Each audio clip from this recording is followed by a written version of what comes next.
Assalamu alaikum, Kırgız elim. Şu bizden çoğun azatın aylinasına oluktan meseleler boyunca bir-iki fikir almaşıp tuğra çeştim. Birinciden bu bayağı bizge bugünkü yazılıp atkan kommentariyanda her türlü sorular bolup atat, oşularga baylanıştı. Bizge de şu 29 yıldan beri aybay mınday kanımızga singiptir skeptizm. Skeptik aç, bayağı eş nerse жасабайбыз, жаңылык bir нерсени уккубуз келбейт. Бирөөнүн bir идея алып чыкса, bir жасаган ишин такыр жактырбайбыз. Бул жакшы нерсе эмес. Анан эми бул скептиктердин айтуу боюнча бизде эч нерсе мүмкүн эмес экен да. Да, туура. Эч нерсе мүмкүн эмес. Эгер бүгүнкү акыбалда тура берсе. Себеби мына ошо биринчи жанагы алып чыгып аткан биздин маселе мыйзамсыз байыгандардын байлыгын кайтаруу боюнча. Бұл мәселе біз бірінші жол көтеріп атқан жоқпыз. Бұл 2005 жылда көтерілген, 2010 жылда көтерілген, мына азыр 3-ші жол көтеріліп атады. Көтерілгенде бұл чечиле турган маселе, чечилбей турган маселе. Эгер чечүү жолун издесек чечилет да. Башка мамлекеттерде, башка өлкөлөрдө чечип эле бир жакшына эметип атпайбы. Ушул маселени биз 2005 чечкенде, мүмкүн ошондо эле биз жашообуз оңолуп, коррупциядан кутулуп, бир топ мындай азыр жакшы жашап калган болот элек. Бирок андай болгон жок. Андан кийин мына 10-жылда ошол кайталанды, бирок эч нерсе чечилген жок. Эми бүгүнкү күндө мына 3-чү жолу аракет болуп атат. Эгер 3-чү жол чечилбесе, значит биз мамлекет өлкө болбой деле калабыз да. Үчүн чечилбейт да. Эми билесиңер да, баягы чоң заводдор, башкалар, булар ошол убакта жанагы приватизациянын жана программалар түзүп эме кылган. Булар технологияны алмаштырабыз, жумуш орундарды түзөбүз, кошумча жумуш орундар бүт бар да, тим эле сонун жазылган да. Жыйынтыгында эмне болду? Бузушту, талкалады, кирпичине чейин, темирлерине чейин, станокторуна чейин сатышты. Куруу жерлерде жанагы үй там салганга башка жака сатыпчы. Эми просто баягы таланды да. Ушу таланган нерсени эми мунун кантип мыйзамдуу деп айтабыз да. Бүгүн кээ бирлер жөн адвокат болуп атат. Булар менчиктин ээлери кандай деп, менчиктин ээлери кандай тартипте болгон. Ошонун мыйзамдуулугун эми буну биз чечпейбиз да. Биз эгер бийликте болгондо бийликте чечет элек. Бүгүн бийликтегилер ушуну чечиш керек да. Баягы айткандын оозу жаман, ыйлагандын көзү жаман бола бербей. Буга точка коюлуш керек. Анан экинчи маселе эми Кыргызстанда жана скептика деп атпайбыз. Болбойт, андай мындай деп отура берип, мына 29 жыл өткөрүп бердик. Бирок биздин мамлекеттин келечекте өнүккөнгө ушундай жолдору, мүмкүнчүлүктөрү аябай көп да. Мен ошол жолдордон бир-эки нерсени мындай айтмакчымын, ортого салмакмын. Мына мисал үчүн бизге жанагы экономиканы жыйынтыктап келген бая көрсөткүчү ички дүң продукция деп коебуз, ошо $1300 ашкан жок да. Эмне үчүн ашкан жок? Значит, бизде экономика бая көмүскөдө эсеби жок, башка бу жерде причиналары көп. Бирок биз эми бул нерседен чыгышыбыз керек да. Эгер чыккан болсок, мен мындай салыштырма айтат элем. Жана грузиндердики бүгүнкү күндө алардын ички дүң продукциясы жана объему $20 миллиард экен 19-жылы. Же болбосо бир адамга $5300 болуп атат да. Булар эми ошону 2004-2008 бир 3-4 жылдын ичинде жетти да. Биз болсок кыймылдабай отурабыз ушул бойдончу. Мына жаныбызда Кытай 1 миллиард 400 миң калкы бар, булар 10 миңден ашып кетти, 10.500 да. Мына биздин резервибиз ушул жерде. Эгер биз Кытайдыкына эме Грузиянын деңгээлине жетсек, мына 5 миң элечи, ага мүмкүнчүлүгүбүз бар да, реальный. Анда бизде ички дүң продукция мына 2019 $8,3 миллиард болуптур. Биздики анда 34 миллиардка чыгабыз да, 34 миллиард. Же болбосо 3 эсе өсөбүз. Эгер Кытайдын деңгээлинде болсок, биз 68 миллиардка чыгабыз. Эгер Грузиянын деңгээлине чыкканда бизде бюджет $10 миллиард болуш керек. Бул Гречия жагын айтып атам да. Кытайдын деңгээлинде болгондо бизде бюджет 20 миллиард болуш керек. Эмне үчүн бизде болбош керек да? Бул эми биздин баягы резервибиз десе болот. Андан кийин бизде жанагы экономиканы жүргүзгөн бул акча массасы деп коет. Бизде бир адамга $365 экен, бир адамга акча массабыз. 2 миллиард 372 миллион. Ал эми Грузияныкы $1000 экен, Кытайдыкы $21.400 болуп атат да. Эгер биз акча массасын ушу грузиндерге кылсак, значит бизде 6,5 миллиард акча болуш керек. Кытайлардын деңгээлине чыксак, 139 миллиардка чыгышыбыз керек экен. Анан бул жерде дагы коэффициент монетизация деп коет. Финанс системанын, экономиканын мындай закондору бар. Акча массасы экономика нормально иштеш үчүн ошол мамлекетте бир адамга $20,000 ачыш керек. Эми бул жана Грузия менен Кытайды айтып аткан бул эми мындай средний показатель, средний эмес, ага деле жетпейт. Америкада мисалы үчүн $57,000 акча масса бир адамга эсептегенде. Анан жанагы монетизация деп коет, бул жанагы ички дуң продукцияга акча массанын мындай катышы.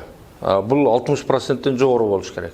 Эми бизде бүгүн $365 на душу бир адамга $365 акча массасы монетизация жөнүндө сөз жок да. Бизде просто экономика эч кандай мүмкүн эмес акыбалда да, өнүккөнгө, өскөнгө эч кандай мүмкүнчүлүгү жок деген сөз да бул. Ошон үчүн мына бул биздин резервдер. Мына биз акчаны мына 20 миллиард, 42 миллиардка чейин чыгарсак болот экен акча массаны. Экинчиден мына кен байлыктарыбыз боюнча бизде эми лицензия берген эле айтайлы, лицензиянын саны боюнча 1542 ушу кен байлыктарына лицензия берипиз. Ошонун ичинен 475 лицензия алтынга дейт. Эми алтын, тоо кен бизде жетерлик бар экен да, эгер мындай иштеткенди баягы натыйжалуу жыйынтык чыгарганды үйрөнсөк. Экинчиден эми үчүнчү дагы бир нерсе бул суу маселеси. Эми билесиңер, азыр дүйнөдө эң керектүү нерсе азыр суу да. Мына мисалы үчүн суунун баасы араб мамлекеттерине салыштырганда биздеги 1 литр суу, а жерде 2 литр бензин менен баасы бирдей да. Япондордо 3 литр бензин менен баасы бирдей. Суу мененчи. Анан экинчиден биздеги нефть. Мына айтышып атат, жазышып атпайбы? Масал маалымат каражаттары. Бизде 300 000 тоннага чейин нефть өндүрүлөт деп. Нефтин запасы бизде баягы газууга даяр жана 100 миллион тонна деп атпайбы. Значит, биз өзүнүн потребибизди жеткирсек болот экен да. Запас 1 миллиард тоннага жакын деп атпайбы. Эми ушундай мына биз просто баягы байлыктын ичиндебиз да. Ушунчалык байлык көп. Азыр эми айтып атпайбыз баягы 29 жылдан бери эч кандай 1 километр жол салынган жок, 1 километр темир жол салынган жок, мектеп салынган жок, башка проблемалар толтура. Биз мындай эсептеп көрдүк. Мисалы үчүн темир жолдо бизде Кызылкыядан Исфанага же болбосо Жалал-Абадтан балыкчыдан Чырпыкты Кемин, анан Каскеленге депчи, Казакстан жолуна. Эми бул жерден мындай варианттар көп. Эми ушул жол мына 424 бул жер болсо 100 километр бул жагы 1000 километрдин айланасында жол да. Эгер 1000 километрге жакын же Таласка жол салсак болот. Мындай эсептеп келсек бул бир 2-3 миллиардка жетпеген сумма акча болот да. Андан кийин биздин автомобиль жолдон бизде 18 000 километр жол бар. Эгер баягы норма менен 1 миллион адамга эсептегенде биз жолдон дагы жетпейбиз да. Эгер жетсек биз дагы 10 000 километр жол, автомобиль жол салышыбыз керек. Значит, бар жолдорду жакшыртыбыз керек, башка кылышыбыз керек. Бул эми 4-5 миллиард болот экен. Ошондой эле мына бизде мектеп деп атабыз, мына 2400 мектеп, ошонун ичинен 1,5 миң мектеп баягы 50 жылдан ашып кетти. Эгер 1,5 миң мектепти салсак, бул 50 миллиондон орточо эсептегенде 75 миллиард сом, бул деле 1 миллиард. Ошондой эле бир больница салынган жок. Эгер биз бирден мындай калктын санын турукташканына карап бир 50 больница салсак, бул деле бир 40 миллиард сом болот да. Самый современный кылыпчы, маданият тармагы боюнча. Ал жакта деле эч кандай бир чоң курулуш болгон жок да. Булга деле эме да $600 миллион акча кетет экен. Мына биздин Кыргызстандын экология эмеси кандай жаратылыш сонунда. Бизде эми канча бош жерлер турат, аскалар, башкалар. Ушу бүт каерде эмне өссө, биз Кыргызстанды бир бакка окшотуп коюшубуз керек да. Бизде эч бир дара өспөгөн, өсүмдүк өспөгөн, бош калган жер болбош керек да. Мына булардын бардыгын жасоо жумушчу күчү керек. Жумушчу күчү бизде 1 миллиондон ашык адам сыртта жүрөт азыр. Биз ошо кишилердин бардыгын алып келип жумуш менен камсыз кылганга мына айттым, мүмкүнчүлүктөр бар да. Эми ушунчалык мындай мамлекеттин мүмкүнчүлүгү турат да, мүмкүнчүлүгү турат. Биздин чоң азаттын максаты ушул мүмкүнчүлүктөрдү кантип иштетебиз, кандай проектлер жасайбыз, кантип ишке ашырабыз. Биз ошентип бүт ким мүмкүнчүлүгү бар, билими бар, илими бар балдарды мына топтоп чакырып атабыз. Келгиле, бизде ушундай мүмкүнчүлүктөр бар. Давай ушуну ойлонойлу, кантип ишке киргизебиз депчи. Эми биздин мындай азыр айтканга эрте, бизде булардын бардыгын ишке киргизсе болот. Эми кээ бирлер айтышы мүмкүн дагы баягы каякта жомокто айтышып атат депчи. Да, скептик. 29 жылдан бери көнүп калдык. Даже эч мындай ойлонбойбуз да. Бизге ушу устраивает да баягы жашообуз. Себеби эми бир кармушкада отурабыз, ал жерден Биринчиден баягы потокту туруп алып эле баягы доляны алып коюп, ал менен эми 5 жыл жашаган болбойт да. Анан экинчи жагынан бул эл эмне болот? Жалпы элдин тагдыры эмне болот? Бүгүнкү акыбалыбыз мындай адам ыйлай турган. Мына бир нерсени айткым келет, мына аламдаштыруу мезгили жүрүп атат. Бизде азыр кем байлык башка дебейлик, эң кымбат нерсе адам. Бұл человеческий потенциал деп коет. Адамдын потенциалын кантип кымбат кылабыз? Бул жанагы ички дүң продукция деп атат, бир адамга депчи. Ошол менен бааланат да. Значит, биздин Кыргызстандардын баасы бүгүнкү күндө $1.300 ашпаптыр да.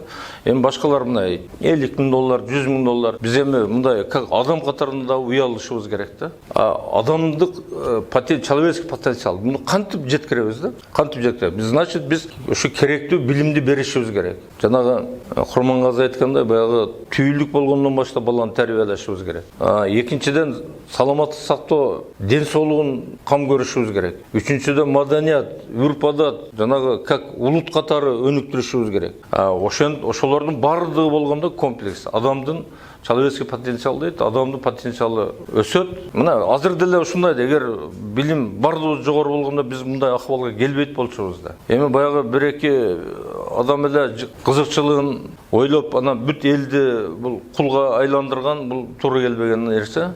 Ошон үчүн туугандар ойлонойлук, ойгонойлук. Мындай амбициозный пландар бар. Бул амбиция менен адамдар өнүккөн. Бүт кайсы мамлекет өнүкпөсүн, ошол жерге башында бүт амбициозный адамдар келген. Амбициозный адам деген алар эч качан газга канаттанбайт. Аларга эң жеткен болуш керек, эң жетишкендик болуш керек. Ошого гана эме кылат. Ошонун негизинде баягы зор нерсеге умтулуп, зор нерсени жеңсе, анан кийин баягы мындай канаттануу болот да. Эми баягы скептик болуп эле чукулана бербей, давай ушундай кеңири нерселерди ойлонойлук. Кеңири проектлерди ишке ашырайлык. Бизде толук мүмкүнчүлүк бар. Ушу биз өнүккөнгө, өскөнгө бүт мүмкүнчүлүгүбүз бар. Ошол мүмкүнчүлүктөрдүн бардыгын ишке киргизишибиз керек. Биздин максат ушул. Бу жерде башка максат жок. Ушу максат эле ушу элибиздин турмушу оңолсо экен, элибиздин жашоо шарттары оңолсо экен. Рахмат, көңүл буруңузга.